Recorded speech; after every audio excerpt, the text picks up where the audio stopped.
Tudo bem com vocês? Comigo tudo tranquilo. Então, vamos fazer um vídeo hoje, mais um vídeo sobre a hipótese de Riemann, né? Muita gente comentou, muita gente pediu. No Instagram também o pessoal pediu, certo? Se você não segue o Instagram do canal, @canal Diego Marques, lá eu faço algumas enquetes sobre os vídeos que vão aparecer aqui. Então segue lá. Se você não é inscrito no canal, se inscreve aqui também, certo? Vocês vão ver vídeos da OBMAP, de Olimpíadas, curiosidades matemáticas, matemática avançada, pesquisa, certo? Então se inscreve aí, ativa as notificações aí, o sininho, quem não ativou, para receber o vídeo. Deixa os comentários aí, certo? E vamos se divertir, que matemática é algo muito interessante, muito bacana. Ok? Então, hipótese de Riemann hoje, mais uma vez. Solta a vinheta aí, editor. Ok, pessoal, então mais um vídeo aqui de matemática mais avançada, como eu falei para vocês. É uma parte que eu vou fazer agora do canal com vídeos mais de pesquisa e etc. Né? Vou falar também sobre cursos, por exemplo, cálculo, o que é que vem em álgebra linear, em análise, em álgebra abstrata, estudos algébricas, matemática discreta. Vou fazer vários vídeos sobre isso também para quem tem dúvidas na graduação e etc. Certo? Para quem não me conhece, está chegando aqui agora, né? Eu sou professor da Universidade de Brasília, né? Sou pesquisador também em matemática, ok? E vou deixar o link do meu site aqui, que tem vários artigos meus. Eu tenho em torno de 80, 85, 90 artigos publicados, né, de pesquisa em revistas fora do país. Mas vamos começar aqui, certo? Então, eu falei no vídeo passado sobre a hipótese de Riemann, né? Então, eu queria falar hoje sobre uma coisa interessante, né? Vocês viram aí no título, aí, né?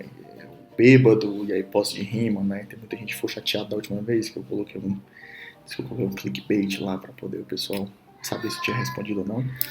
Mas é só uma brincadeira, né, pessoal? Ok, então o que eu vou falar hoje para vocês da hipótese de Riemann é uma equivalência dessa hipótese de Riemann com um problema meio caótico, uma coisa que é relacionada em alguns livros com andar de bêbado mesmo. Né? Deixa eu explicar para vocês. Primeiro, vamos falar sobre o que é uma função aritmética. Né? Uma função aritmética é qualquer função que está definida para todos os números naturais. Né? Quando eu falo naturais aqui, pode ter o zero, pode não ter o zero, certo? Eu sempre considero que o zero não é natural, mas tem livros que consideram que sim, outros livros que não vai fazer muita diferença, ok? Então, para a gente aqui, vamos falar que o conjunto dos números naturais não tem o zero. Então, a função aritmética é qualquer função que está definida, né, nos naturais. Por exemplo, o logaritmo está definido nos outros naturais, né, qualquer polinômio, a exponencial, né, então tem várias funções que estão definidas assim. Agora, por exemplo, 1 sobre x menos 1, essa função, f de x igual a 1 sobre x menos 1, não está definida para x igual a 1, porque dá uma indeterminação 1 sobre 0. Então essa função não é uma função aritmética. Dentre as funções aritméticas, existem muitas conhecidas, por exemplo, a função que conta quantos divisores tem um número, divisores positivos, né, que conta a soma dos divisores positivos, a função φ de Euler, que conta quantos números entre 1 e n são primos entre si com n, né, que entre ele e o n é 1. Mas aqui a gente está mais interessado numa função chamada função mid-Möbius. Möbius é o mesmo matemático da faixa de Möbius, que é o símbolozinho lado ímpar, né? Aquela faixa que é um exemplo de uma superfície não orientável. No Instagram eu botei uma brincadeirinha sobre isso, vou colocar uma agora também. Certo? É aquela superfície que você anda por um lado da superfície, dá a volta na superfície, quando você volta você está de cabeça para baixo. Você começa andando assim, quando você volta você está assim, digamos. Certo? Então a função mid-Möbius, né, é uma função aritmética que é definida de uma forma explícita. Ela é definida da seguinte forma. Você pega um número natural, você fatora esse número. Né, quando eu falo fatoração, é em fatores primos, né, então um produto de potências de primos. Se alguma dessas potências é maior que 1, ou seja, se o número não é livre de quadrado, se existe algum quadrado que divide o número, um quadrado diferente de 1 ao quadrado, então a função é zero. Caso contrário, se a função ela só tem fatores, né, com expoente 1, ou seja, se ela é livre de quadrados, né, ou seja, P1 vezes P2 vezes P3, etc. Então, mid-n vai ser exatamente menos 1 elevado à quantidade de fatores primos de n. Por exemplo, o mid-1 é definido como 1. Né? O mid-2, 2 só tem um fator primo, que é 2. Né? Então, é menos 1 elevado a 1, que é menos 1. Então, mid-1 é 1, mid-2 é menos 1. Se o número é primo, né, o mi dele sempre é menos 1, né, porque ele só tem um divisor primo. Um quadrado perfeito, né, ou seja, o número da forma m ao quadrado, sempre tem um mi igual a zero. Tem vários problemas de Olimpíada, problemas legais de teoria dos números, né? Eu tenho até um livro com um exercício de teoria dos números, né? Teoria elementar dos números. Quem quiser, pergunta aqui nos comentários, eu mando o link, eu posso colocar aqui também na descrição. E a função mi, então, tem essa propriedade. Então, por exemplo, mi de 6 é 1. Por quê? Porque 6, a fatoração é 2 vezes 3, então tem dois fatores primos, os expoentes são iguais a 1, então é menos 1 ao quadrado, que é 1. Ok? Tá certo, e essa função, o que isso tem a ver com o que a gente está falando aqui agora? Essa função tem um comportamento meio caótico, no seguinte sentido, a gente não consegue prescrever muito o que vai acontecer com essa sequência, né? Sempre menos 1, 0 e 1. Menos 1, 0 e 1, né? Só que não dessa forma periódica como eu falei aqui. Existe uma funçãozinha chamada função de Mertens. O que é a função de Mertens? A função de Mertens é uma função que ela é a soma dos primeiros n. A função de Mertens aplicado no n é a soma dos mi de todos os números entre 1 e n. Então é mi de 1, mais mi de 2, mais mi de 3, até mi de n, onde mi é essa funçãozinha de Möbius que eu falei. Em outras palavras, a função de Mertens, o que ela faz? Ela conta quantos números, né? Os números que não são livres de quadrados é zero, a função mi. Então não serve para nada na função de Mertens. Então ela conta quantos números livres de quadrados têm uma quantidade par de fatores primos e subtrai da quantidade de números que não são que são livres de quadrados com a quantidade ímpar de primos. Né? Essa quantidade, claro, entre 1 e n, né? Onde n está dado. Só para vocês terem uma ideia, né? Essa função, então, por que esse comportamento caótico? Né? Por que relacionado ao andar de bêbado? Não foi eu que coloquei esse título aí para sugerir nada para vocês. Realmente, muitos estudos de caos, de dinâmica, faz essa comparação. Porque às vezes ela anda e depois ela volta. Aí volta, depois anda, depois volta 10 vezes, anda 20. Depois volta 1, anda 3. Então, depois não anda. Então é como se fosse uma coisa meio cambaleando aí, digamos. Né? Eu coloquei alguns valores aqui, eu vou ler para vocês. Por exemplo, ela começa com 1, né? Ou seja, o m grande, a função de Mertens do 1 é 1, que é o mi de 1. Aí depois é 0, aí menos 1, menos 1, menos 2, menos 1, menos 2, menos 2, menos 1, menos 2, menos 2, menos 3, menos 2. E ela fica nesse impasse, coloquei aqui alguns valores. Para vocês terem uma ideia, a primeira vez que ela passa do 0, que não é 1, né? Então mi de 1 é 1. Depois disso, ela só passa do 0 quando o n é 94. Então o mzão de 94, que é o mi de 1 mais mi de 2 até mi de 94, isso aí vai passar do 1. A primeira vez que ela passa do 10 é quando o n é 1403, né? Ou seja, é uma função que, de certa forma, ela tem um comportamento bem interessante.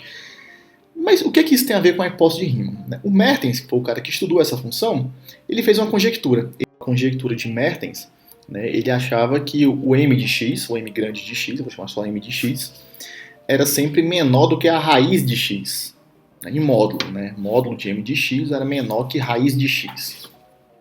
Certo? Ele viu isso fazendo cálculos numéricos, né? Algo meio olhando os exemplos mesmo. Né? E essa conjectura perdurou por um tempo, até que em 1985, dois matemáticos, se eu não me engano, provaram que essa conjectura é falsa. Eles usaram um algoritmo conhecido para provar que essa conjectura é falsa. De fato, existem valores de x, tal que o módulo de m de x é maior do que a raiz de x. Mas depois disso, o que acontece? Né? Depois disso, a conjectura ela ficou um pouquinho mais fraca, mas, claro, a conjectura era falsa, então é melhor enfraquecer um pouquinho. Como é que foi enfraquecido isso? A nova conjectura é que a função de Mertens de x ela é da ordem de raiz de x, não, ou melhor, vou falar melhor, ela é da ordem de x elevado a 1 meio mais epsilon. Ou seja, raiz de x é x elevado a 1 meio. Né? Então, já sabe-se que é falso se for x elevado a 1 meio. Mas se você soma um epsilon, né, o epsilon geralmente é uma coisa pequenininha, positiva em matemática, um número realzinho positivo, se você soma, então a função m de x tem que ter essa ordem. O que é dizer que ela tem a ordem? Em teoria analítica dos números, dizer que uma função tem a ordem de outra é que uma é menor ou igual que uma constante vezes a outra. A gente não sabe quem é essa constante, pode ser 2, 3, 10, 0,1, a gente não sabe. Mas só sabe que, por exemplo, o quociente das duas é limitado. É isso que quer dizer. Né? Então, Essa é a parte interessante. Por exemplo, um exemplo simples, você pega um polinômio n ao quadrado e pega o polinômio n ao quadrado mais 1, são dois polinômios diferentes, mas tem a mesma ordem, uma ordem quadrática, digamos assim. Certo? Então, a conjectura é que, ok, a conjectura de Mertens está errada, mas se você coloca um epsilonzinho, ele está certo, a menos de uma constante.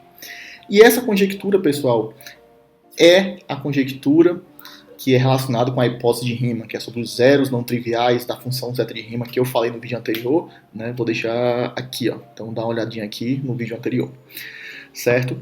Então, essa conjectura está em aberto e ela é equivalente à hipótese de Riemann. Se você quer provar a hipótese de Riemann, esqueça qualquer coisa sobre a função zeta e tenta provar a conjectura de Mertens, digamos, com essa pequena modificação, certo? Então, é uma forma de você ver como uma coisa caótica se relaciona com a função zeta. Ou seja, existem relações da função μ com a função zeta, certo? Por exemplo, se você pega 1 sobre zeta de S, isso está relacionado com uma série de Dirichlet, ou seja, é como se fosse a função zeta, onde você coloca o numerador sendo o μ de n. Então, tem várias relações que vocês podem ver por aí, certo? No Wikipedia, qualquer coisa você consegue encontrar coisas interessantes sobre isso. Certo, pessoal? Então, vamos falar um pouquinho aqui sobre o que ficou do outro vídeo, algumas perguntas que deixaram nos comentários, que eu vou responder aqui agora para vocês. Ok, no vídeo anterior, algumas pessoas perguntaram, por exemplo, como encontra um zero não trivial da função zeta de Riemann, né? Já que a gente não tem a forma explícita, como encontra? Em geral, a gente não encontra, né? A gente tem mais ou menos assim uma ideia que tem um zero em certa regiãozinha, e essa regiãozinha coincidiu com a linha crítica ali, a parte real. A parte imaginária a gente não sabe quem é. Né? Então, em muitos casos, é um número transcendente, né? Um número que é mais do que irracional. Quem não sabe o que é um número transcendente, está aqui, ó, um videozinho aqui também que fala sobre números transcendentes, um dos primeiros vídeos aqui. Então, são funções, são números que são complicados, números complexos complicados. É um meio mais i vezes um número complicadíssimo. Então, provavelmente você não vai encontrar um número, né? Você vai encontrar uma aproximação da parte imaginária dele, certo? E para isso existem alguns algoritmos que eu vou deixar aqui nos comentários, certo? São os algoritmos de Siegel, né? Alguns algoritmos interessantes onde você consegue de fato prescrever essas coisas, certo? Para o vídeo não ficar muito longo, para não demorar muito a subir o vídeo, né? Que demora muito o YouTube. Vou terminar por aqui. Deixa o like, não sai sem deixar o like, porque ajuda, pessoal, porque muita gente vê e, querendo ou não, vocês sabem que a motivação para fazer o vídeo é o pessoal ver. Né? Se você faz um vídeo só 5 pessoas veem, não tem graça. Se 1000 pessoas veem num dia, eu já fico mais feliz para fazer outro. Né?